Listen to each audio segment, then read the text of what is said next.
So every surfer has done that classic thing where you get out of the water and you just chuck your wetsuit in a heap in your car or in your bath. And then the next time you want to surf, you've got to go through the nasty experience of putting on a wet wetsuit. And we don't want to do that.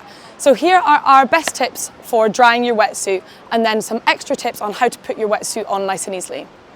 So when we dry our wetsuits, we want to use a hanger. That is the best way to do it.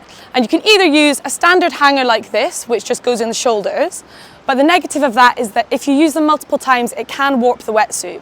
So what we actually recommend doing is using something like this, a sea monster hanger, or a hanger that just has a hole in it.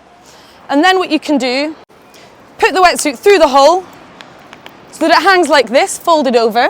The wetsuit doesn't get warped and it dries nice and well. So the benefit of these sea monster hangers is not only can you dry your wetsuit, you can also put your boots and gloves on them so that your boots and gloves can stay nice and dry in winter time. So when you get out the sea, you put all your kit on your hanger. You want to put it outside, somewhere nice and safe so that it's not going to get nicked. And you want to keep it out of direct sunlight because that actually damages the wetsuit. You want to hang your wetsuit outside throughout the day and make sure you bring it inside at the end of the day, otherwise it can get soggy at night. When you come to hang it inside, don't hang it in the bathroom because it won't dry properly. Make sure you just hang it somewhere nice and safe in your house, probably just on a door frame somewhere. So some wetsuits have a quick dry fleece lining on the inside.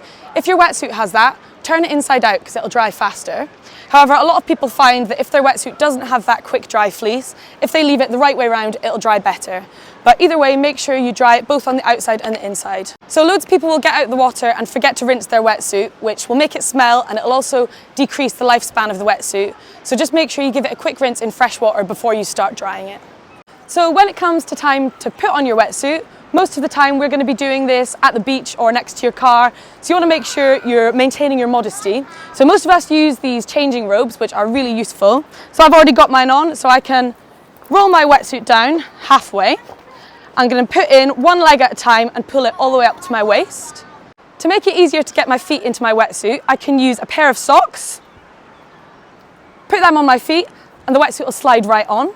Or I can use a plastic bag, which does a similar thing, stick it over my foot, and the wetsuit will just slide right on. Once I've successfully got my legs in my wetsuit, I'm going to pull it all the way up to my chest, under my arms. I'm going to put in one arm at a time. Don't try putting in both arms at the same time because you'll just get stuck. So one arm in all the way, then the other one. And then you're just going to want to try and get all the creases out. So creases from behind your knees, make sure the lumbar panel on your back is nice and taut, and make sure it's nice and comfortable under your arms. Once your wetsuit's on nice and comfortable, it's a case of getting a friend to help you pull up your back zip or pulling the rest of the wetsuit over your head and doing up your chest zip. I've got quite long hair, so I prefer to tie my hair up quickly before I do this so it doesn't get stuck. For more surf tutorials, product reviews and lifestyle videos, hit the like and subscribe button, and for all information on our international trips and coaching weekends, visit the website womenawavesociety.com.